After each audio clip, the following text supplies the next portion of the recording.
Con la emoción de nuestro próximo viaje a Japón, Laura, que contamos en el anterior Japón a fondo, no he pensado en un teatrillo para este nuevo episodio del podcast. Bueno, no pasa nada, no te preocupes. Cuéntame de qué quieres hablar hoy y ya seguimos a partir de ahí. Pues mira, yo hablaría de turismo, porque esperamos que 2023 sea un buen año para el turismo a Japón, que al fin y al cabo ha abierto hace no tanto, en octubre del año pasado, y esperamos que se recupere y vuelva a algo parecido, ¿no? Crucemos los dedos, a lo que era en 2019. Vale, perfecto. Pues igual podemos mencionar un lugar que está cerca de sitios muy populares, pero que a veces se visita un poquito menos. Me estoy refiriendo a Hiroshima, ¿te parece?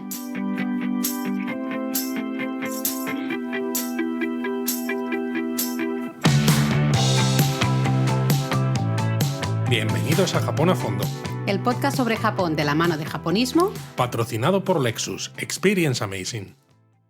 Pues sí, había pensado en hablar de Hiroshima hoy. Me parece una idea muy buena, porque además en los últimos tiempos yo al menos he leído a lectores y escuchadores de podcast y demás. Luis, oyentes. Ya, pero es que oyentes siempre me regañas porque dices que suena muy viejuner. Bueno, ¿no? Suena muy, sí, a radio o algo, muy no sé. radiofónico. Sí, exacto. En fin. Pero es eso, ¿no? Había leído gente decir que, bueno, que se planteaba Miyajima, porque al final, ¿quién no se plantea Miyajima? Pero que Hiroshima no les terminaba de convencer, ¿no? O que bien el tema de la bomba atómica les resultaba poco atractivo, etcétera. Sí, bueno, yo creo el principal problema, entre comillas, que tiene Hiroshima, ¿no? Que es tristemente conocida por ser la ciudad donde cayó esa primera bomba atómica el 6 de agosto de 1945. Pero al final creo que es necesario, a veces es bueno, que pueda ser doloroso, visitar lugares, ¿no? Donde se ha producido una tragedia, un dolor tan grande como Hiroshima, para aprender, ¿no? de ello y que no vuelvan a suceder. Y luego se puede combinar con muchas otras cosas, ¿no? También. Y sobre todo, aunque a veces se dice mucho, ¿no? La palabra resiliencia, pero tú ves Hiroshima, la Hiroshima actual, Sí. y es una ciudad que bulle de vida. Totalmente. Es una ciudad donde hay un montón de cosas que hacer, un montón de cosas que comer, ¿no? Y cuando ves ese parque dices, vale, toda esa gente que sufrió tanto, ¿no? Fíjate cuántos cientos de miles de personas, incluso sus descendientes, ¿no? Por los efectos de la radiación y demás. Eso es. Pero al final, como diría aquel, ¿no? Life finds a way. La vida encuentra, ¿no? un camino, Exacto, ¿no? encuentra la manera. Efectivamente, ¿no? En Parque Jurásico lo decía. Vaya mezcla estamos haciendo aquí, ¿eh? Lo que pasa es lo que tú decías, como Hiroshima está muy cerca de Miyajima, básicamente aparecen muchos itinerarios turísticos, pero son muchos los que usan Hiroshima básicamente como punto para llegar a Miyajima. Efectivamente. Y como mucho a veces, ¿no? Pues se añade ver el Parque de la Paz, ¿no? Que es toda esta zona dedicada a la bomba atómica, y luego de allí ya te vas a Miyajima. Pero realmente la estrella de la visita que haces, quizás, por ejemplo, desde Kioto o desde Osaka, es sobre todo Miyajima, ¿no? Entonces Hiroshima se pasa un poquito de largo. Totalmente, así que creo que podríamos dar algunas ideas de cosas que debería hacer en Hiroshima en una excursión de día o en una excursión pues, de unas horas, y ya cada uno que decida pues, qué partes le encajan en su itinerario, qué partes no, porque a nosotros es una ciudad que nos gusta mucho. A nosotros nos gusta, sí. Y fíjate que la primera vez que la visitamos sí que hicimos creo que 1 o 2 noches allí. Sí. Uno de los días lo dedicamos íntegro a Miyajima, es verdad, pero el otro día se lo dedicamos todo el día a Hiroshima, que dices, bueno, pues eso es una excursión un poquitito más larga, ¿no? No vuelves a dormir a Osaka o a Kioto, pero merece un poco la pena porque al final así puedes visitar el Parque de la Paz, que ahora vamos a daros un poco más de información, pero algunos otros destinos y algunos otros lugares que también ahora os vamos a contar. Exacto, ¿no? Como por ejemplo el castillo y sus jardines, comer okonomiyaki, que es que en Hiroshima esto es una visita es una turística. Es una institución. Hay que hacerlo sí o sí, ¿no? O tomar los tranvías por la ciudad, que también pues mola mucho. Así que bueno, ahí van unas cuantas recomendaciones, unas cuantas ideas para ver si os animamos a visitar un poquito más Hiroshima, ya sea a la ida o a la vuelta de Miyajima, dedicándole un día extra, lo que sea. Pero vamos, sea como fuere, es evidente que el Parque de la Paz de Hiroshima es la estrella, en realidad es el parque conmemorativo de la paz, que antes de la caída de la bomba atómica era el centro financiero y político de la ciudad. Totalmente, y hoy es el lugar donde podemos aprender lo que sucedió, ¿no? Ese terrible día de 1945 y recordar también a las víctimas. Es un poco el lugar donde, pues eso, recordar todo lo que sucedió, pero también todas las personas que perdieron la vida allí, ¿no? Exacto. Realmente visitarlo es especial, tiene una energía extraordinaria en cualquier momento del año, pero si lo visitáis justo el día en el que se celebra el aniversario de la caída de la bomba atómica, un 6 de agosto, como fue además en nuestra primera visita a Hiroshima, la situación es todavía mucho más intensa, mucho más, te toca mucho más el corazón. Lo único es que tienes que reservar los hoteles con algo más de antelación, porque claro, hay festivales especiales allí en Hiroshima y la ciudad se pone a tope de gente, sí, sin duda.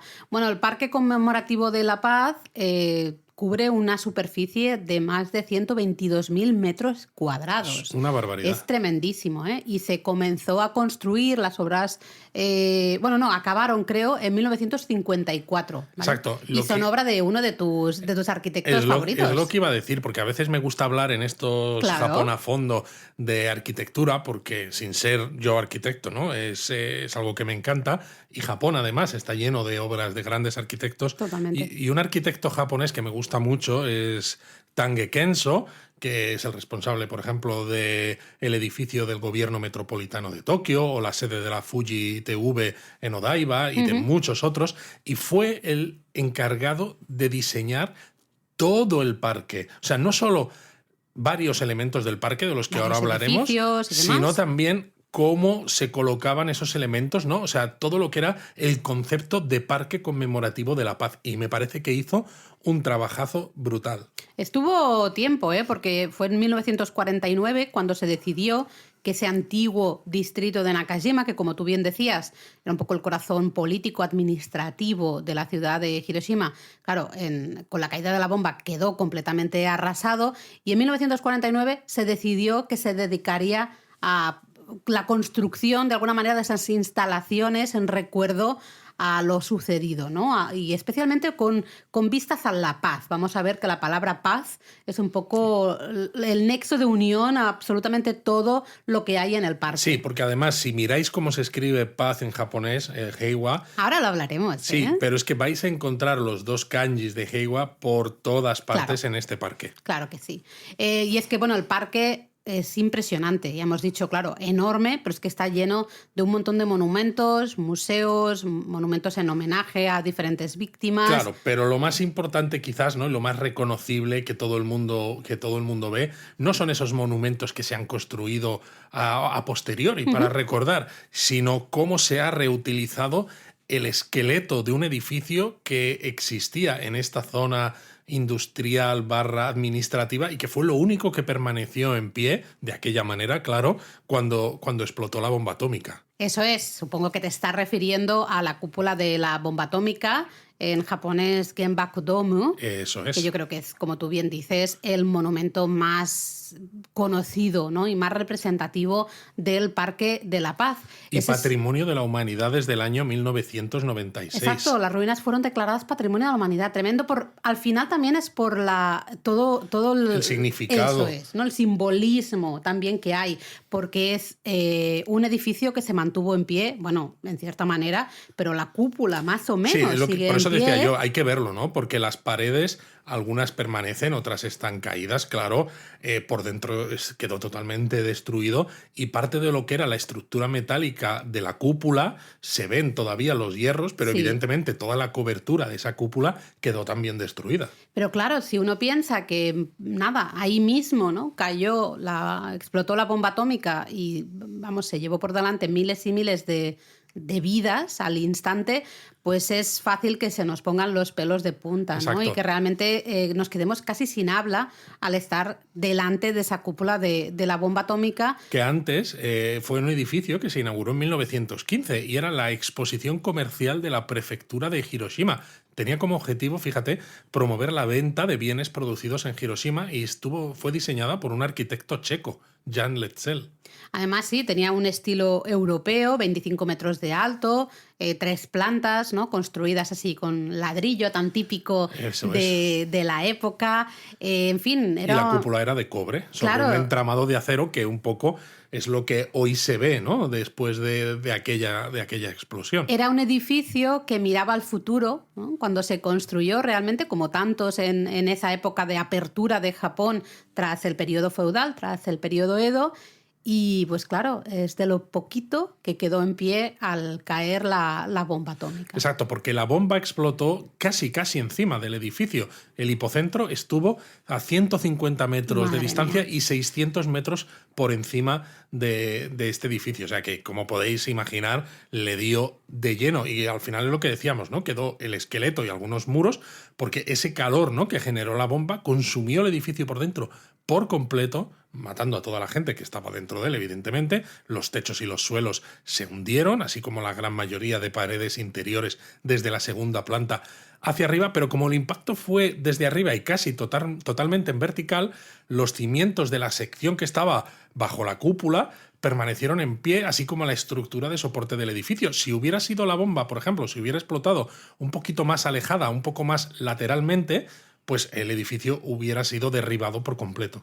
Lo interesante es que cuando se empezó a planificar la reconstrucción de Hiroshima, la idea, ¿no?, un poco general, lo primero que se pensó era en demoler esos restos, esas ruinas de ese edificio. Bueno, al igual básicamente que el porque resto. Hiroshima había quedado totalmente destruida, ¿no? Y lo único que había que hacer era planificarla de nuevo, ¿no? Claro. Entonces es como vamos a empezar con una página en blanco, ¿no? ¿Para qué queremos tener trozos de edificios que encima traen nos malos recuerdan recuerdos de alguna y que manera, no sirven, ¿no?, para nada ya? Pero realmente ahí surgió un poco la controversia, porque hubo voces que sí querían demolerlo para lo que tú dices, ¿no? Empezar un poco con una hoja en blanco y empezar desde cero. Pero luego hubo otras voces que fueron ganando un poco de importancia, que decían que había que mantenerlo en pie como un símbolo también de paz y especialmente el recuerdo a las víctimas y un poco también la simbología de la propia ciudad aguantando, ¿no?, de alguna manera. Exacto. Manteniéndose en pie, entre comillas, ante esa tragedia. Lo que pasa es que yo entiendo que es una situación complicada porque, claro, no había caído ninguna bomba atómica, ¿no? Claro. Cuando se estaba discutiendo esto, había habido una segunda experiencia en Nagasaki, pero al final Hiroshima y Nagasaki habían sido las dos únicas ciudades, ¿no?, en sufrir una bomba atómica. Entonces, ¿cómo te enfrentas, ¿no?, tanto como ciudadano de esa ciudad, como político de esa ciudad, cómo te enfrentas a qué hacer con restos de aquello, ¿no? Sí, yo creo que muy complicado. Se entienden las dos versiones, ¿no?, las dos maneras de opinar. Cada una tiene unas cosas buenas y unas cosas malas. O sea, como fuera, al final se decidió mantenerlo en pie, se integró en lo que sería el Parque Conmemorativo de la Paz y, de hecho, en 1966 el Ayuntamiento de Hiroshima aprobó un decreto, ¿no?, en la preservación en perpetuidad de esa cúpula, ¿no?, para que al final nadie realmente pueda tocar esas ruinas y se mantengan ahí para el futuro y para que recordemos realmente las víctimas y lo que sucedió ese agosto. Exacto. Y justo este punto donde está este Genbaku-dome, esta cúpula de la bomba atómica, es donde en el río Motoyasu, ¿no?, que está justo al lado, hay barcas y hay gente que sueltan lámparas de papel el día del Toro Nagashi. Que el Toro Nagashi, si recordáis, creo que es un japonesamente en el que hablamos del Obon, sí. hablamos de que es una ceremonia en la que esos farolillos representan las almas de los familiares muertos que han venido a pasar estos días del Obon con nosotros. Y entonces se les ponen los farolillos en los ríos para que les lleven, ¿no?, para que les muestren el camino de vuelta, ¿no?, el camino de vuelta a ese más allá. En el caso de Hiroshima, este Toro Nagashi, en lugar de hacerse alrededor del 15 de agosto, que es la fecha más o menos más típica del Obon, se hace el 6 de agosto para que coincida con el aniversario de la bomba atómica, porque es un Obon, sí, pero es un Obon especial, porque es un Obon que recuerda a todos los fallecidos de todas las familias, pero especialmente sigue recordando cada año a todos los que fallecieron por la bomba atómica. Además, el lugar tampoco es casual. Sí, está enfrente de la cúpula de la bomba atómica, pero además en el río Motoyasu sabemos que fueron muchos los que se tiraron al río pues, llenos de quemaduras para intentar, de alguna manera, soportar el dolor de esas quemaduras tras la explosión de la bomba atómica. Muchos cadáveres acabaron en el río, con lo cual también es un lugar de una importancia simbólica muy, muy grande, ¿no? Exacto. Nosotros estuvimos precisamente en este Toro Nagashi hace ya unos años. Las fotos que puedes obtener son espectaculares, pero es incluso más espectacular la cantidad de gente que hay allí, porque ya no solo son todos los que están poniendo los farolillos, sino todos los espectadores, y que no se escuche prácticamente ni una mosca. Totalmente. Es lo que más recuerdo, creo, y mira que ya han pasado muchos años, pero lo que más recuerdo es el silencio absoluto que había, y mira que había gente, es lo que tú dices, había gente a ambos lados del río. Se escuchaba el obturador de la cámara, de lo silencioso que era, casi hacía ruido, ¿no? Cuando le dabas al botón de hacer la foto. Espectacular. Pero bueno, si no podéis estar el 6 de agosto para todas estas celebraciones en recuerdo a las víctimas, tanto el Toro Nagashi como las celebraciones que se hacen en el propio Parque de la Paz, igualmente para mí merece mucho la pena ir, porque realmente uno se queda, es lo que decía al principio, no te quedas sin palabras, porque lo que estamos viendo, esa cúpula de la paz, ¿no? Realmente está tal cual. Básicamente se han hecho un par de intervenciones para básicamente asegurar la integridad, ¿no? La estructura, pero está tal cual. Y es que además es uno de esos sitios que creo... Fíjate que hemos dicho muchas veces que Miyajima, ¿no? Que es justo lo que hablábamos al principio, que es uno de estos lugares que se combina, es uno de esos sitios que cuando lo ves que te hace sentir que realmente estás en un país diferente, ¿no? Pero es que la cúpula de la bomba atómica, para mí, es una de esas cosas que, aunque hayas visto en fotos, porque al fin y al cabo, ¿no? Ese final de la Segunda Guerra Mundial con las 2 bombas atómicas fue, pues, tremendo, ¿no? Y es la única vez que se han lanzado sobre objetivos civiles estas bombas. No tiene nada que ver la foto. No. Cualquier foto, incluso las de japonismo, por muy bonitas que sean, que lo son, pero no tiene nada que ver las fotos con estar allí y sentir ese paso del tiempo y decir, madre mía lo que ocurrió aquí. La energía que hay y el cómo te afecta. No voy a decir, vas a acabar llorando y tal y cual, porque sí. en algún otro sitio en el museo, por ejemplo, pues evidentemente sí. Pero creo que es importante estar, de alguna manera recordar todas esas víctimas y rezar. No sé si es la palabra adecuada, ¿no? Pero desear que una tragedia como esta nunca se vuelva a suceder. De todas maneras, no es el único lugar interesante dentro del Parque de la Paz. Es evidentemente quizá el Parque de la Paz da para pasar mucho rato, sí. Luego hay otro monumento que a mí siempre me pone los pelos de punta. Y que también es el siguiente más conocido, quizás. Sí, que es el Monumento a la Paz de los Niños, ¿no? A mí me afecta bastante, ¿eh? Sí, igual que decíamos de la cúpula de la bomba atómica, esta cúpula de la paz, el Monumento a la Paz de los Niños es uno de los más visitados de toda Hiroshima, y está dedicado, ¿no? Recuerda la triste historia de la niña Sadako Sasaki, porque si no lo sabéis, en Japón tienen la tradición del senbatsuru, ¿no? De hacer 1000 grullas de origami para que los kami, los dioses del panteón sintoísta, te concedan un deseo, porque la grulla, al final, en Japón, para el sintoísmo, es un ser mitológico que vive 1000 años. Y entonces, al final simboliza la larga vida, ¿no? Exacto. Larga y próspera vida, te ha quedado realmente. Muy vulcaniano esto. Claro. Realmente viene un poco también, está muy relacionado con esta historia que tú decías de Sadako Sasaki, que era una niñita que tenía solo 2 años cuando explotó la bomba y debido a la radiación pues se le diagnosticó leucemia, ¿no? En 1955, sí, unos años después. Y claro, pues tuvo que ser hospitalizada y en el hospital donde estaba otro enfermo le habló de esta tradición y Sadako pues decidió hacer estas 1000 grullas porque Sadako quería pedirle a los kami su recuperación. Pero pese a que completó sus 1000 grullas, y de hecho una vez que llegó a las 1000 ella siguió haciendo muchas más, Sadako murió en octubre de 1955, ¿no? Poco tiempo después de que le diagnosticaran esa leucemia por los efectos de la radiación. La verdad es que es una historia durísima. Bueno, ya si eso, Laura, sigo yo Por favor. contándola, porque veo que a ti te está costando, a mí también, pero no es plan de dejar este Japón a fondo en silencio. El hecho es que, claro, ante la muerte de Sadako, los amigos y compañeros de clase decidieron hacer un llamamiento para construir un monumento que sirviera precisamente para conmemorar a todos los niños que murieron a causa de la bomba atómica, y consiguieron el apoyo de 3.100 escuelas, no solo japonesas además, sino también de otros 9 países en aquel momento, y consiguieron el dinero suficiente para hacer una escultura, ¿no?, la que veis hoy en día, ¿no?, este monumento a la paz de los niños, que tiene 9 metros de alto, que recibe el nombre también de Torre de las Mil Grullas, y que se completó en mayo de 1958. Y al final es una construcción muy sencilla, ¿no? Sí, muy sencillita. Es un pedestal de 3 patas, en el que decíamos de 9 metros de alto, y justo arriba del todo tienes una figura en bronce de la propia niña Sadako, que sostiene una grulla de origami. Y en lados opuestos de este pedestal se pueden ver las figuras suspendidas de un niño y de una niña, que simbolizan un futuro brillante y la esperanza, ¿no?, del futuro. Exacto, y justo debajo de la estructura principal hay una grulla de origami hecha de bronce, un poco como si fuera una campanilla, ¿no? No sé si hasta una campanilla furin, digamos, no sé. Y colgando de esa campanilla hay un montón de grullas de origami. Exacto, merece la pena acercarse, ¿no? Porque a veces, claro, tú ves este monumento desde fuera y parece que el monumento es solamente lo que se ve a simple vista, ¿no? Pero justo está esta grulla, ¿no?, a modo de campanilla colgando en su parte interior.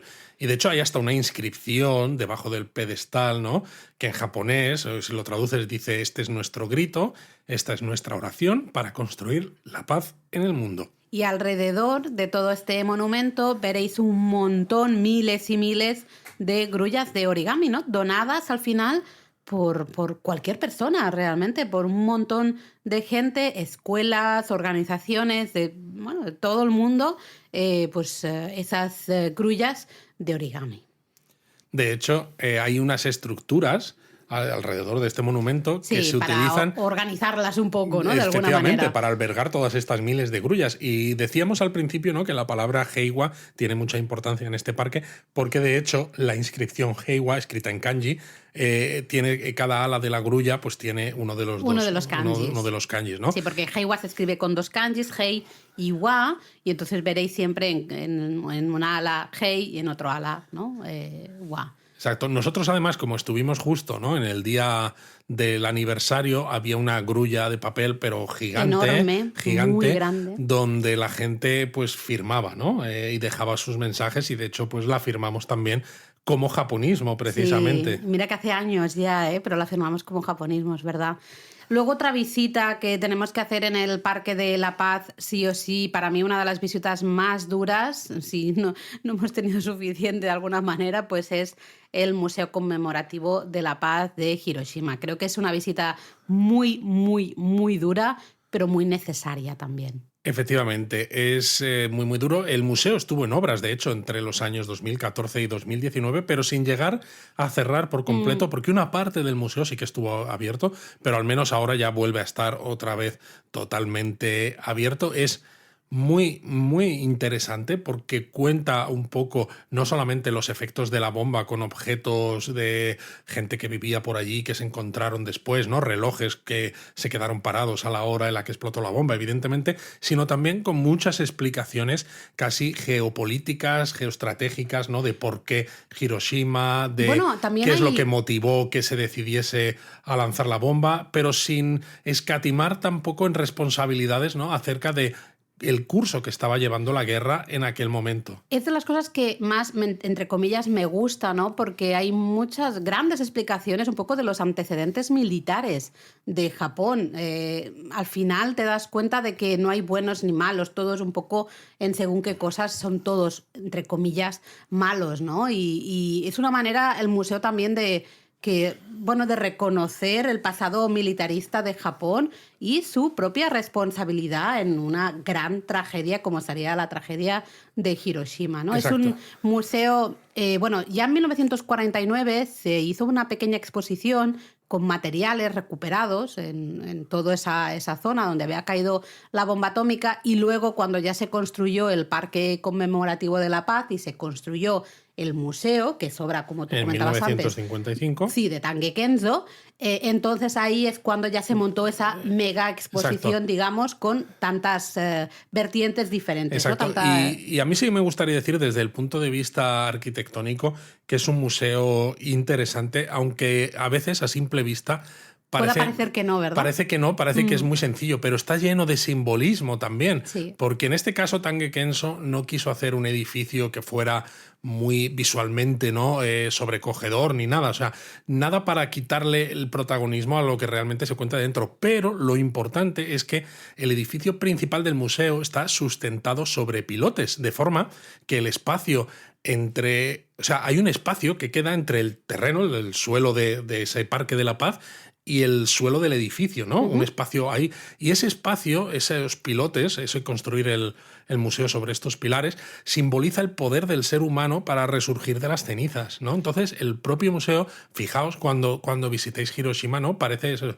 que no tiene mucha importancia, dices, bueno, es un edificio normalito, pero justo es de gran simbolismo. Y encaja muy bien en todo lo que es el ambiente, al final, el propio diseño del parque, ¿no? Se nota que al final es diseñado por el mismo arquitecto. Así que, bueno, como os decíamos, en el interior es difícil que no te emociones en ese museo porque tenemos toda una parte, como tú decías, ¿no? De la geopolítica, estrategia militar, etcétera, etcétera, pero luego también hay otra parte pues con un montón de recuerdos, además cosas, objetos recuperados a los que el museo pone nombres y apellidos. Sobre ¿no? todo es eso, que no son simplemente imágenes reconstruidas que digas, bueno, esto es lo que pensamos que ocurrió.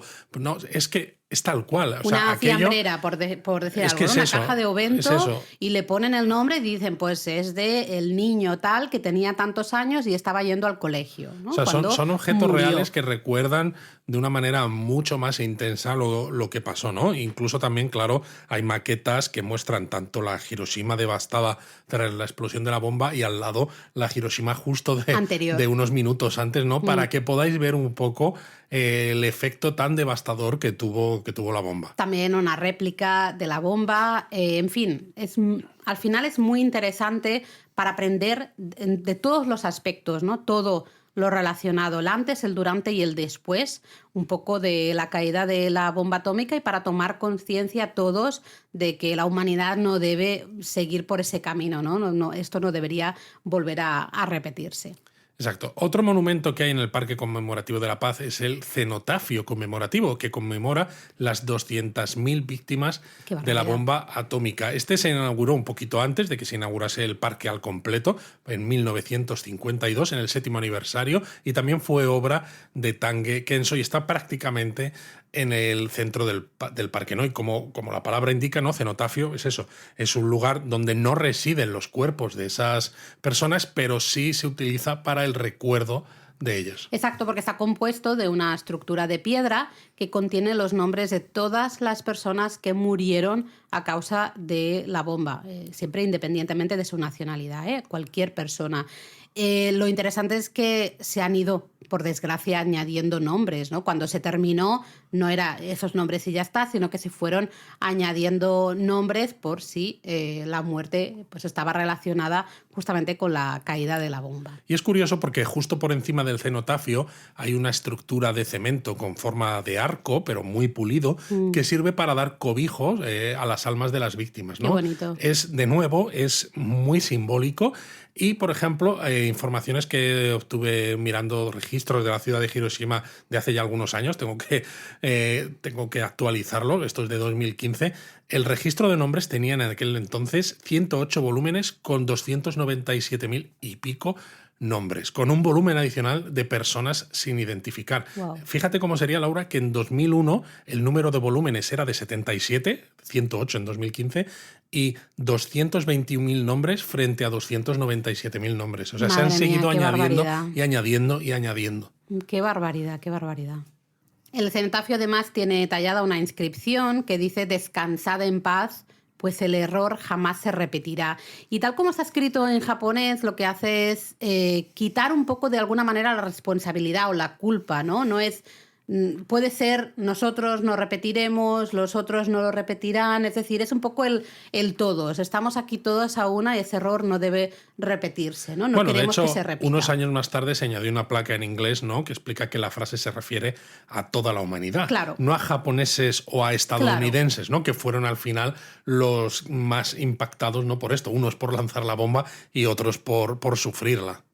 Bueno, como siempre con estas cosas, la polémica estuvo servida, hubo controversia, pero yo personalmente no me gusta entrar en esto, me parece Bueno, ha habido una hasta inscripción muy bonita. actos vandálicos de la ultraderecha japonesa, que No es voy a entrar, terrible, terrible. porque me parece justamente, ¿no?, una manera de usar el lenguaje pues muy valiente también, de decir, bueno, vamos todos, tenemos que estar todos a una, todos unidos para que Exacto. esto no se repita jamás. Y yo lo que os recomiendo, si visitáis el Parque de la Paz, es que os coloquéis justo delante del cenotafio, porque esa estructura con forma de arco que tiene esta inscripción que decía Laura, enmarca el estanque de la paz, que está justo detrás, enmarca la llama de la paz, que está en ese estanque, y enmarca la cúpula de la bomba atómica, ¿no?, que está al otro lado del río, porque está construido justo para que quedasen perfectamente alineados, ¿no? Es una imagen preciosa y sobrecogedora. Es para mí la imagen casi del Parque de la Paz, ¿eh?, porque lo tienes un poquito todo. De hecho, has hablado de la llama de la paz, quizá podríamos hablar Sí. un poquito más. Bueno, solo decir simplemente que como es el cenotafio, pues evidentemente hay un espacio para ofrendas de flores. Si vais en los alrededores del 6 de agosto va a estar repletísimo de flores, pero también en otros momentos, nosotros hemos estado también en otros momentos, también sigue habiendo ahí ofrendas de flores y gente pues rezando y recordando a las víctimas. Exacto, pero luego tú decías de la llama de Sí. la paz, que está en ese estanque, unos metros más atrás del cenotafio, que en este caso la llama se encendió el 1 de agosto de 1964 y no ha dejado de arder desde entonces. Es un homenaje más a las víctimas, claro, pero además tiene otro significado porque la ciudad establece es que esta llama va a permanecer encendida hasta que todas las bombas nucleares de nuestro planeta hayan sido destruidas y estemos libres de la amenaza de aniquilación total nuclear. Pues, es decir, que le quedan años todavía. Sí, lo siento, me da mucha pena decirlo, pero me parece que queda bastante, ¿no? Esta llama de la paz realmente se prendió de esa llama que hay en el monte Misen, Efectivamente. en la cercana Miyajima. Si os acordáis, cuando hablamos en el episodio que hablamos de Miyajima, os contábamos justamente sobre la llama eterna, ¿no? Creo que se llamaba la del monte Misen, y justamente se usó para prender esta llama de la paz del Parque de la Paz. Exacto, el diseño del pedestal donde está la llama, también, como no, obra de Tange Kenso, y tiene una forma que sugiere dos manos juntadas a la altura de la muñeca, con las palmas dobladas de forma que las palmas de las manos apunten hacia el cielo, ¿no? Es una manera simbólica de expresar condolencias por las víctimas, así como este deseo, ¿no?, de abolición de las armas nucleares y una paz mundial duradera. Yo creo que estos son los lugares más representativos Para mí sí. o más importantes Sí, del porque Parque de forman la Paz. como un eje. Sí, al final, si queréis haceros un poco una idea del Parque de la Paz, yo creo que esto es un poco lo principal, lo más importante, pero luego hay varios monumentos, hay varios lugares de interés más. En la web tenemos un post solo específico del Parque de la Paz, Eso donde es. tenéis información de muchos otros monumentos en recuerdo, de hecho, pues hasta a víctimas de origen coreano, Exacto. estudiantes, yo qué sé, un montón de cosas más, así que echadle un vistazo porque nos daría aquí para hablar 2 horas, ¿no? Realmente. Totalmente, No sé la si verdad. quieres mencionar alguna o te está No, bien. yo creo que está bien porque Vale. no nos vamos a centrar solo en el Parque de la Paz, pero sí quería que nos centrásemos un poquito porque al final a veces parece que el Parque de la Paz es solamente la cúpula de la bomba atómica, ¿no? Y por lo que a veces mucha gente puede pensar, pues no merece la pena pasarse por Hiroshima, pero es que te puedes tirar casi la mañana entera recorriéndote el Sí, Parque de la Paz y sí. viendo cada uno de esos monumentos y leyendo las inscripciones que hay para entender, ¿no?, por qué está ese monumento ahí, a qué hace referencia, qué conmemora, ¿no? Y luego, claro, el propio museo, que, si entras, pues mínimo un par de horitas también te estás. Y luego, sinceramente, el Parque de la Paz es un parque bonito. Ya sé que es una visita dura si piensas lo que sucedió y por qué se ha construido ese parque en ese lugar, pero es una visita muy bonita. Vas en verano y hay ciertas zonas no voy a decir frescas, porque el verano japonés es como es, pero con la sombra de los árboles, justo está el río. Claro, Te porque da una además es un sensación- islote, ¿no? Que Claro. tiene 2 ríos, uno a cada lado, ¿no? El Claro. Motoyasu es el principal, pero bueno, hay otro detrás. Y te da la sensación un poco como de, entre comillas, frescor, ¿no? Sí. Luego, floración de cerezos, otoño, luego en invierno una paz, ¿no? Puede ser un paseo muy relajado. Me refiero, Estoy de también es un acuerdo. lugar bonito, dejando a un lado un poco el propio recuerdo de la caída de la bomba atómica, ¿no? Así que bueno, yo creo que es muy interesante ir, muy interesante ver todos estos puntos que os hemos mencionado, más algunos otros monumentos que os vais a encontrar de camino. Creo que merece la pena, Sí. sinceramente. De todas maneras, si estáis en Hiroshima, por ejemplo, también podéis acercaros hasta el castillo de Hiroshima, ¿no? El castillo comúnmente llamado la carpa, ¿no? Ya hemos hablado muchas veces de castillos japoneses, al final casi todos tienen su propio mote, que si, ¿no? La garza, el cuervo, la carpa, dice, madre mía, ¿pero qué es esto? Pues el de Hiroshima, el mote es la carpa. Probablemente por su ubicación justamente en el delta del río Otagawa, que es el actual río Hongawa, creo, ¿eh? Un poco va por ahí. Y de hecho, el nombre del equipo de béisbol de Hiroshima es los Hiroshima Carps. Exacto, las carpas, ¿no? Exactamente. Bueno, el castillo fue completamente destruido por la bomba atómica, evidentemente, con lo que vemos actualmente es una reconstrucción moderna de 1958. Pero tiene un museo sobre el castillo dentro del interior y además tienes un mirador claro desde la torre del castillo, pues tienes bonitas vistas de Hiroshima y lo que es el foso y las torretas que hay sobre el foso, la verdad es que son también interesantes y hay incluso algún santuario dentro del complejo del castillo que hacen que sea relativamente, bueno, una visita interesante. Sí, es que si bien la reconstrucción un poco de lo que sería el castillo se hizo con métodos, ¿no? Y con materiales modernos. Un poquito más tarde se decidió hacer ya en 1994, se decidió reconstruir parte del Ninomaru, ¿no? Esa segunda línea de defensa típica de los castillos japoneses. Y ahí ya se empezaron a reconstruir usando técnicas y materiales tradicionales. Claro, es que eso es mirando un superchulo. poco al pasado. Y de hecho esa es la parte muy interesante del parque del castillo, porque la entrada al castillo de Hiroshima sí que es de pago. Merece la pena subir, aunque sea una vez, para ver un poquito el museo por dentro, las vistas desde arriba, ¿no? Desde la torre principal. Sí, que es interesante. Pero luego sí que podéis pasear por este Ninomaru reconstruido. Y eso es totalmente gratuito, si no recuerdo mal, y merece mucho la pena, ¿no? Porque como tú decías, hay un portón de entrada reconstruido al estilo original y luego hay varias torretas, ¿no? Alrededor, con lo cual es una visita súper, súper bonita que yo creo que merece mucho la pena y muy cercana justo al Parque de la Paz. Y como tú decías, en ese complejo justamente está el santuario Gokoku, ¿no? Que es un santuario sintoísta que estaba en otro lugar, pero se trasladó justamente porque bueno, fue también destruido por la caída de la bomba atómica y se reconstruyó justamente en la esquina del Honmaru, la primera línea de defensa. La verdad es que muy chulo, pero claro, si hemos estado paseando por el Parque Conmemorativo de la Paz, luego nos hemos ido al castillo, ¿no? Estamos andando, llega un momento en el que nos entra hambre antes de seguir haciendo el turista por Hiroshima. Y es que en Hiroshima hay que irse, yo creo, a comer un okonomiyaki.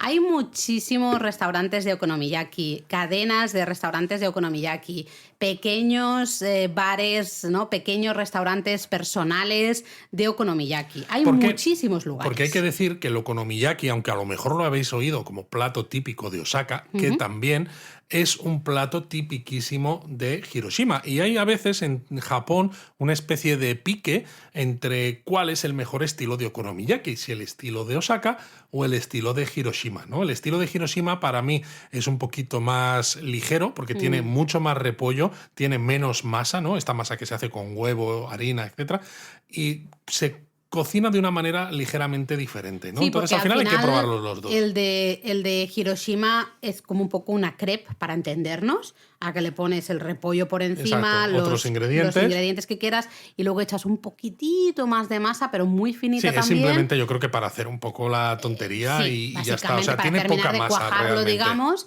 y luego, eso sí, el huevo frito y los fideos, que suelen ser Típicos. un poco lo más típico, ¿no? En cambio, el okonomiyaki de Osaka, básicamente haces una mezcla con toda la masa y todos los ingredientes que quieras, haces como si fuera una tortilla, para entendernos, ¿eh? Exacto, se mezclan todos los ingredientes justo con la masa base, ¿no? Y es lo que se coloca encima de la parrilla. Entonces, claro, resulta un poquito más pesado porque hay más cantidad de masa. Sí, te llena más al final, quizá. Pero bueno, lo que decíamos, en Hiroshima tenéis 3 millones de restaurantes, no sé si 3, pero vamos. No los hemos contado uno a uno, ¿eh? Muchos restaurantes de Aquí es 3 millones okonomiyaki. asterisco. Lo que pasa es que cuando estamos de turismo y a lo mejor no sabemos dónde ir, vemos algún restaurante muy chiquitito que tiene muy buena pinta, pero nos da vergüenza entrar porque no hablamos japonés, pues hay una opción muy popular que es Okonomimura. Okonomimura es un edificio que está en el centro de la ciudad, relativamente cerca del Parque de la Paz. Exacto. Se puede llegar andando sin ningún tipo de problema, que tiene varias plantas. Tres plantas. El edificio tiene más plantas, pero la parte de Okonomimura son 3 plantas, que ni siquiera es la primera, creo que es la segunda, tercera y cuarta o algo así. O la tercera, cuarta y quinta. Tienes que tomar el ascensor. Bueno, puedes subir por las escaleras, pero hay un ascensor muy típico de Japón, esto también, ¿no? Y la segunda, tercera y cuarta, sí. Bueno, recuerdo que había como un pequeño santuario justo abajo dedicado, ¿no?, al okonomiyaki, pero subes y en estas 3 plantas lo que hay son diferentes restaurantes, ¿no?, diferentes barras de okonomiyaki, restaurantes especializados en okonomiyaki, estilo Hiroshima. Al final el okonomiyaki se cocina en una parrilla, ¿no?, en un teppanyaki, ¿no?, delante de ti. Entonces, lógicamente, los restaurantes que vais a encontrar allí, básicamente es eso, es una barra generalmente en forma de L, con taburetes alrededor, donde tú te sientas y puedes escoger cualquiera. Si hay alguno que tengáis muchas ganas porque habéis leído alguna reseña y dices, yo es que quiero comer en este restaurante y hay cola, pues bueno, podéis esperar. Pero si no, muchas veces lo normal es, ¿cuál tiene sitio libre? Pues me meto en este. Sí, aunque es eso, ¿no? Los que veáis con más gente, pues probablemente sean los más, si son los más populares es porque son los mejores, ¿no? Pero todos tienen ese Hiroshima-yaki, ese okonomiyaki al estilo de Hiroshima, y vais a poder también, como en cualquier okonomiyaki, decidir qué relleno, ¿no?, qué ingredientes queréis en vuestro okonomiyaki. Os tomáis una cervecita y a disfrutar. Sí que hemos leído alguna crítica de gente que decía que es que solo que te obligaban a hacer pedido para todas las personas que se sentaban, y esto es algo bastante habitual en este tipo de establecimientos. Estamos hablando de un establecimiento con asientos limitados, es una barra, como tú decías. Muy limitados, a lo mejor sientan 8 o 10 personas cada uno, como depende mucho. de lo grande que sean, pero no deja de ser, pues eso, la barra así en forma de L, ¿no?, porque necesitas que cada persona tenga acceso a la plancha, que es donde va a estar ese okonomiyaki. Entonces, claro, si vais, por ejemplo, 3 personas y queréis compartir un okonomiyaki porque luego queréis ir a comer a otro sitio, 2 de esas personas están ocupando sitio que podrían tener clientes que van a pedir cosas y no están consumiendo realmente, ¿no? Normalmente es de buena educación al final también, un poco es de esas cosas que a veces no se dicen en Japón, pero que se esperan de que todo el mundo consuma, ¿no? Que sea un consumo un poco normal. Ya no te digo de pedir 3 okonomiyakis, pero pedir, si sois 3 personas, pues 2 okonomiyakis y cada uno pues una cervecita o algo para beber, o uno es yakisoba y un okonomiyaki. Hay algunos restaurantes de ramen, por ejemplo, en Tokio, que tienen estrella Michelin, ¿no?, que como precisamente se han popularizado por la estrella Michelin, sí que te lo dicen, incluso con mensajes en inglés, que todos los comensales, todas las personas que están sentados a la barra, tienen que consumir al menos, ¿no?, un plato de ramen, que en este caso porque estamos hablando del restaurante de ramen, ¿no? Entonces, en ese caso sí se dice. De hecho, en algunos restaurantes de estos, Luis y yo, por ejemplo, pues no hemos tardado en ir porque íbamos con Eric de chiquitito. Eric ya, digamos que ocupaba un espacio, ya no le podías tener... Exacto, era lo bastante grande para ocupar su propio espacio, pero lo bastante pequeño como para comerse un ramen, ¿eh? Exactamente, entonces era como, no podemos ir por un un poco esa cosa de es que no podemos ir. Ahora que ya él es mayor, ya en el último viaje que hicimos en 2019, pues ya sí que estuvimos ahí en estos restaurantes y él comió su bol de ramen, pues como cualquier otro, ocupando su espacio en la barra, ¿no? Entonces es bastante habitual, que no os sorprenda, no penséis que ya es turistada solo por eso, que se están intentando estafar. No se trata de eso, sino que es bastante habitual en este tipo de establecimientos en todo Japón. Exacto. Luego, bueno, podemos seguir paseando un poquito por Hiroshima, aunque ya nos habremos quedado casi sin tiempo, porque la visita solo al Parque de la Paz, ya te lleva un rato, museo, luego el castillo, todo el parque del castillo es muy bonito. Luego nos vamos a comer el okonomiyaki a Okonomimura, pues ya casi se nos queda ahí el día sin tiempo, ¿no? Pero podemos pasear por la calle Hondori, que es una calle totalmente peatonal, está llena de tiendas, de bares, de restaurantes, pachinko, karaoke, ya sabéis, ¿no? La típica calle sí, exacto, así un poco comercial.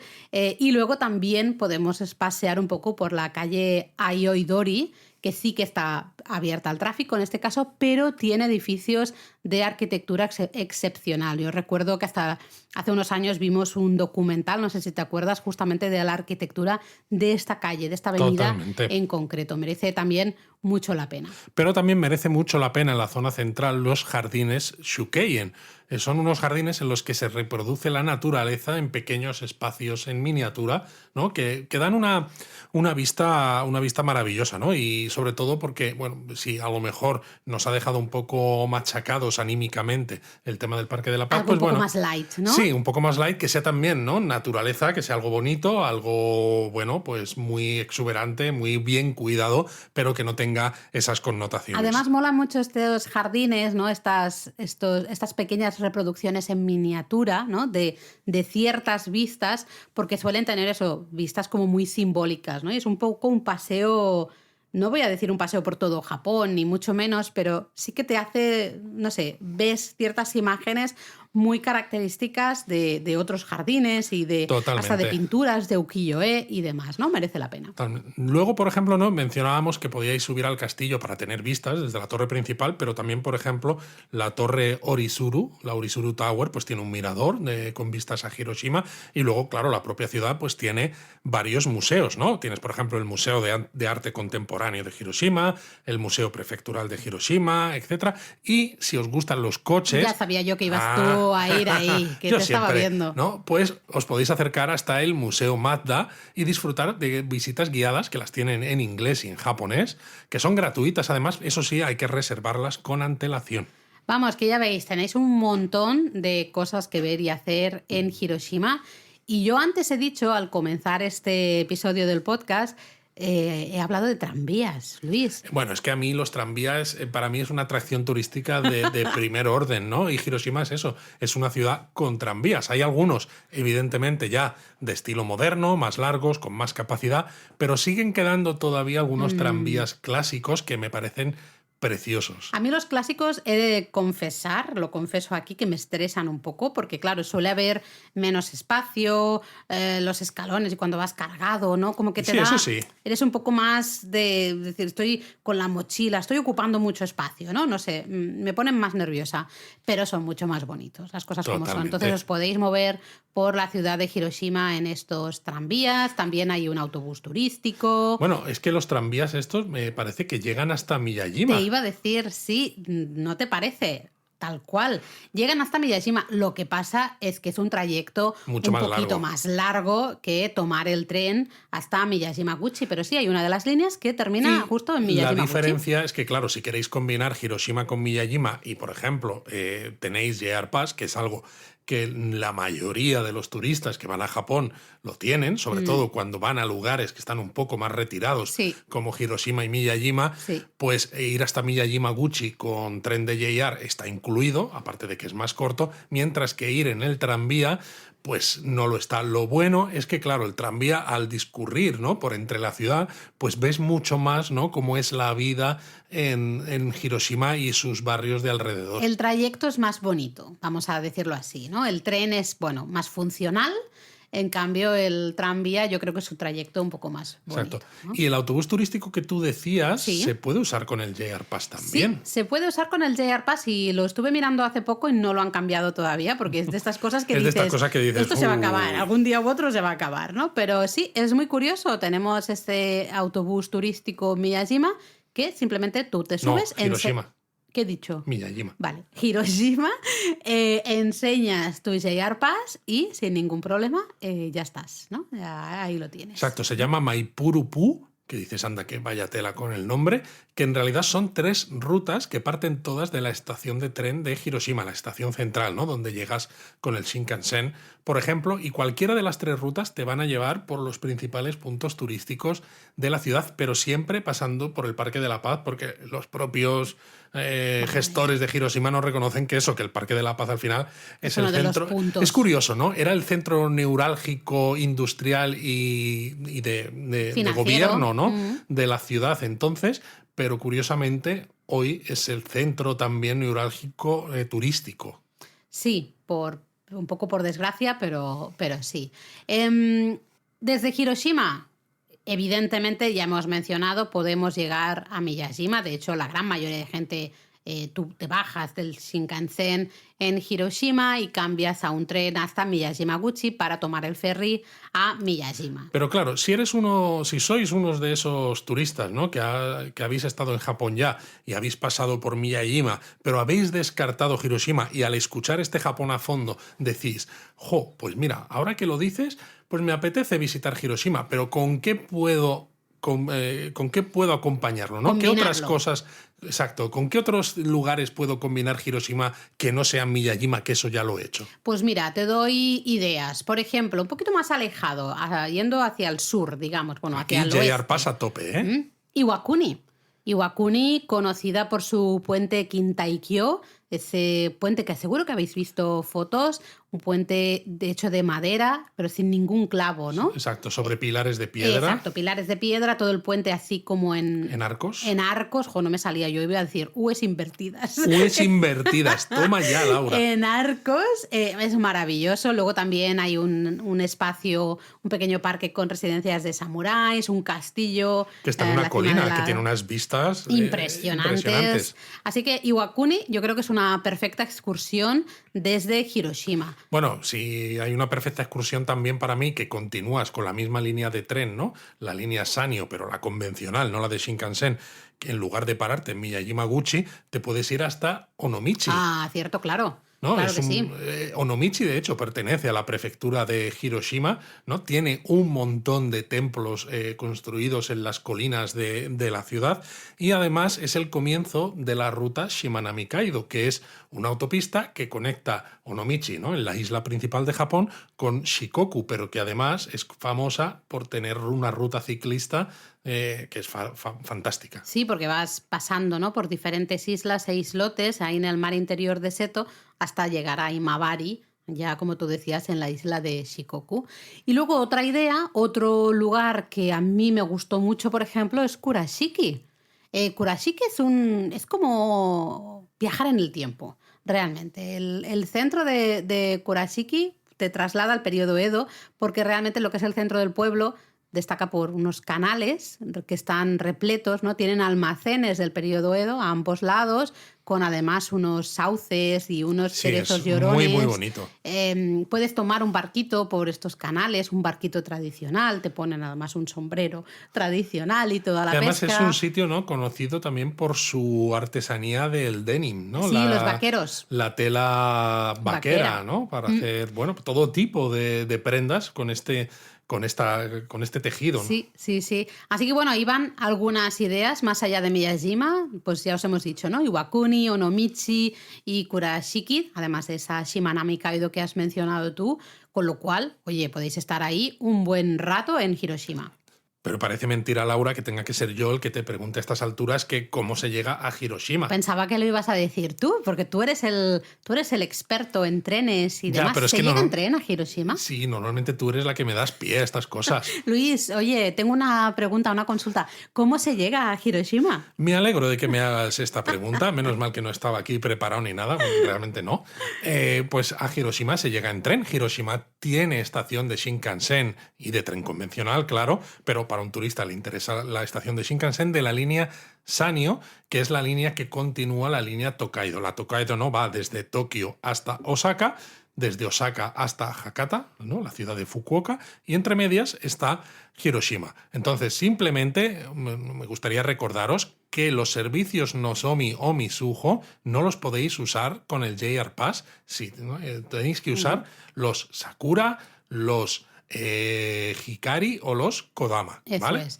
Luego, normalmente Hiroshima es excursión o bien de día o en desplazamiento, pero desde Kioto y Osaka, ¿no? Como tú decías, hay alguna gente que nos pregunta, oye, ¿desde Tokio puedo llegar? Hombre, por poder sí que puedes, porque como tú decías, es esta misma línea, Sí, tomas pero el es una tren. misma línea que a veces tienes que cambiar de tren. En Osaka Exacto. hay veces que ahí sí que hay trenes directos, pero Sí, no pero la tantos. gran mayoría tienes que cambiar o en Shin-Osaka o en Pero es que, Okayama. sí, pero es que incluso aunque los haya, mínimo 5 horas Ahí voy. tienes que dedicarle. Y claro, una excursión que tienes 5 horas de ida y 5 horas de vuelta. Ya se os ha ido el día. Claro, es que desde Tokio no tiene ningún sentido. O nos sea, lo preguntáis planteárosla mucho. solamente como excursión de día, en todo caso, Y desde mira que nos lo Osaka o preguntan Kioto. mucho, nos lo preguntáis mucho, así que siempre decimos lo mismo, mirad primero en Google Maps para haceros una idea de dónde están las cosas, ¿no? Y entonces ya uno se da cuenta. ¿Tiene aeropuerto Hiroshima? Tiene el aeropuerto de Hiroshima, sí, el código IATA es HIJ. Lo que pasa es que yo creo que es más bien para vuelos domésticos, Sí, no claro. no es aeropuerto con vuelos internacionales. Bueno, pero depende de dónde estemos, si hay alguna ruta que sea de bajo coste, pues a lo mejor nos a lo mejor puede salir bien. servir sobre todo, ¿no? Pues si tú has querido empezar el viaje por Japón y te quieres ir hacia el norte y luego quieres saltar hacia el sur, dices, si tengo que hacerlo en Shinkansen, voy a tener que hacer muchas paradas intermedias, precisamente porque son muchas horas, te lo puedes hacer en avión. Bueno, Luis, bájate del Shinkansen, bájate del tren, que si no, no tenemos tiempo para... Japonismo Mini. Madre mía, con lo a gusto que estaba yo aquí hablando de trenes, Laura, y tú ya me has cortado el rollo. Pero bueno, sí, vamos a hablar en este japonismo mini. Yo creo que hay una noticia de actualidad, ¿no? Interesante, ¿no? Que es el hecho de que Japón ha comunicado que para mayo, el 8 de mayo, va a rebajar el nivel del coronavirus al mismo nivel de la gripe estacional, que dices, wow. Suerte que no hacemos este Japón a fondo con cámara, porque me hubieseis visto haciendo una cara de qué noticia estás hablando. Exacto, Laura no tenía ni idea. No, básicamente porque es que es un tema, la gente, ya los japonistas, yo creo que ya se han dado cuenta de que es un tema que a mí Nos me cansa, a pero... mí me tiene cansada, no lo siguiente, Pero y bueno, entonces no era ni consciente de ello, pero me parece muy bien hay que decirlo, hablarlo, sí, sí. Evidentemente quedan todavía unos cuantos meses en el momento en el que estamos grabando esto, pero esto significará pues que no habrá aislamiento ni cuarentenas para contactos cercanos ni nada de eso, que no habrá tampoco la posibilidad de que los gobiernos ni central ni prefecturales declaren estados de emergencia y sobre todo que cualquier hospital podrá tratar enfermos de coronavirus pues como si fuera una gripe, ¿no? Que es algo normal. Y se espera, que aquí cruzamos los dedos, en cuanto tengamos más información os la confirmaremos, que con esta rebaja de nivel tampoco sea necesario ya presentar prueba de vacunación o PCR antes de entrar. Esto lo confirmaremos cuando tengamos precisamente la confirmación del todo oficial, pero es lo que se espera. Eso es ¿no? Digamos, es lo que se espera, pero no Esto está para confirmado. 8 de mayo, ¿vale? Todavía queda mucho. Todavía queda. Estamos aquí, vamos, comienzos de año, como quien dice, y todavía queda un montón, así que bueno, veremos.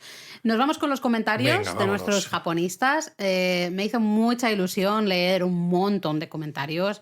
Yo creo que de lo que más comentarios hemos tenido de mucha gente muy feliz de que volvamos a Japón. Luis, había gente que decía que estaba más feliz por nosotros, de que nosotros fuéramos a Japón, que no tanto de que si ellos podían ir o no podían ir. O lo a que mí fuera. eso me ha producido mucha felicidad, ¿no? Porque demuestra, pues bueno, pues ese grado de empatía, ¿no? De muchos japonistas con nosotros que saben, ¿no?, lo que hemos sufrido, lo que seguimos sufriendo, no tanto ya porque se pueda ir o no, sino porque al final Japón para nosotros, ¿no?, lo hemos convertido en una pasión, en algo de lo que queremos, bueno, pues queremos que sea nuestro medio de vida, y están siendo 3 años muy complicados. Sí, ha sido una apuesta complicada, vamos a decirlo así. Sí, lo más fácil hubiera sido, cuando empezó todo esto, haber dicho, pues bueno, ya que ambos, ¿no?, tenemos otras formaciones y hemos estado en empresas importantes, ¿no?, que yo creo que podíamos haber tirado de currículum, ¿no?, y haber encontrado trabajos por otro lado, haber dicho, pues japonismo se queda ahí un poco, pues no sé. No abandonado, pero en el limbo un poco. Sí, un poco un limbo, ¿no? Ay. Lo que hay lo puedes seguir usando, Sí. pero claro, 3 años después hubieras seguido siendo el mismo japonismo de antes, la misma apariencia, los mismos artículos, sin actualizar, sin nada. Y al final tomamos la apuesta de seguir adelante. De intentar ¿no? mantener, Sí, intentar ¿no? aguantar esta ola gigante que ha sido la pandemia, intentar mantenernos a flote de Exacto. alguna manera. E ir mejorando japonismo al final, ¿no? Porque si entráis ahora a japonismo veréis que pues le hemos cambiado, ¿no? Le hemos hecho un lavado de cara brutal, no solo a la página de entrada a japonismo, sino a todos, absolutamente todos los artículos. Estamos escribiendo muchísimos artículos nuevos, estamos actualizando muchos de los antiguos. Las fotos ahora, cuando entráis desde el ordenador, sobre todo, se ven mucho más grandes, ¿no? Que ya que tenemos buenas fotos, ¿no? Que un libro, ¿no?, de los que tenemos es de fotos. Bueno, y en el primero todas las fotos también son nuestras. Pues dices, joder, tiene sentido que las fotos se vean grandes, ¿no? Hemos iniciado el podcast, la newsletter. Los directos en YouTube. Exacto, la newsletter cada martes. Yo creo que la apuesta fue un poco, nos mantenemos a flote, pero no significa nos quedamos parados y ya está, sino al contrario. Vamos a hacer más cosas. Vamos a intentar hacer todo lo posible y más. He de decir que hubo ciertos momentos ya hacia un poco el final que las fuerzas estaban bajo mínimos, ya no podíamos más.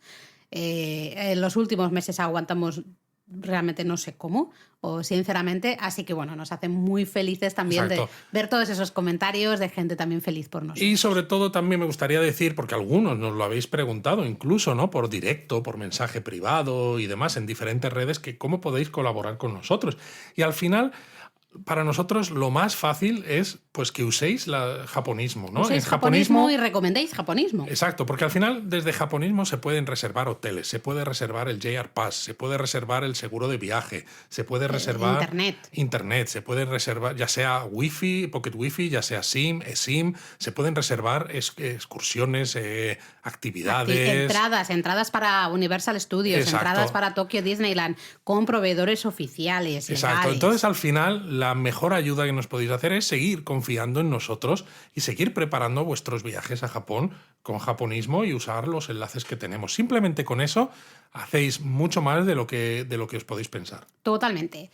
¿Algún comentario más que me ha hecho gracia? Mira, destaco el comentario de Medvic, que decía que nos ha descubierto hace poco preparando el viaje y se está poniendo al día con el podcast, y de que acababa de terminar el de templos y santuarios y quería darnos las gracias porque le estamos ayudando mucho a organizar el viaje a Japón, pero también para unirse a la petición de que haya un episodio sobre religión. Anda, Luis. qué curioso, así que bueno, qué ¿nos lo apuntamos? Esto que dices ahora además me recuerda, os hemos contado, no sé si lo hemos contado, ¿no?, que estuvimos en Fitur, en la Feria Internacional de Turismo en Madrid en enero de 2023, y mucha gente que se acercó por donde estábamos nos contaba que estaba escuchando el podcast y que estaba preparando el viaje a Japón gracias al podcast. Con el podcast. Y a mí me encantó, porque sobre todo es un proyecto, ¿no?, de todo lo que hacemos en japonismo, de lo más moderno casi, ¿no?, que hacemos. Y con mucho cariño, nos daba mucho respeto, mucho miedo empezar. Claro, porque nosotros lo que sabemos es escribir y Era hacer un medio fotos, muy diferente, Y ¿no? esto de poner voz y de contar cosas y tratar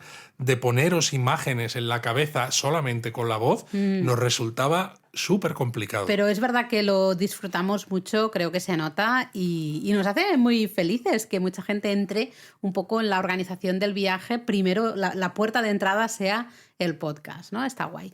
Luego, bueno, 2 japonistas clásicos. Miguel nos daba las gracias por el episodio de la cerámica, decía que no sabía un tema del que no sabía nada y que nos decía enhorabuena por seguir enseñándonos tanto y tan bien sobre Japón. Qué bonito. Pues nada, gracias a ti, Miguel, por tu cariño siempre. Y luego Silvia. Silvia es una de esas oyentes clásicas del podcast. Silvia es la que hace que cuando sale el Spotify Wrapped al final del año, ¿no? Que pues, os comentamos ya en su momento, que decía que Japonismo era uno de los podcasts, ¿no?, más compartidos del mundo y cifras estupendas. En parte es culpa de Silvia, porque es que Silvia se escucha cada episodio 2 y 3 veces. De hecho, ¿no? Decía que se había escuchado el podcast de cerámica 2 veces seguidas. Dice, sí, es mi mañana libre y lo he disfrutado mientras hacía las cositas de la casa. A mí a veces me da esta vergüenza un poco de pensar, pero por Dios, o sea, que estar escuchando mi voz aquí 2 veces seguidas. Bueno, lo bueno es que, claro, Silvia, por ejemplo, la conocemos ya, la hemos visto en varias ocasiones, primero por ordenador, ¿no? En los matcha, luego también físicamente, digamos, ¿no? En directo, en Madrid, no sé, ya es gente que le tenemos también nosotros muchísimo cariño. A mí no me da vergüenza, a mí al contrario, así que un beso a todos ellos. O sea, tú eres una desvergonzada. Totalmente. Vale, muy bien. Bueno, y para ir acabando, la palabra japonesa del episodio. Bueno, yo creo que en este caso. Spoiler, Luis, has hecho spoiler. He hecho spoiler, pero es que en este episodio, hablando de Hiroshima, teniendo en cuenta que el Parque Conmemorativo de la Paz, ¿no? Hemos dicho la palabra paz chorrocientas veces, pues yo creo que tenemos que usar la palabra paz en este caso para explicar como palabra japonesa. Eso es, la palabra es heiwa. Y la vais a ver, como decía Luis, por todas partes. Si tú ves, bueno, todos estos, los nombres del museo, del cenotafio, de los monumentos, un montón de cosas, vais a ver esa palabra heiwa repetida en todos ellos, ¿no? El propio Parque de la Paz, pues en japonés es el Hiroshima Heiwa Kinen Koen.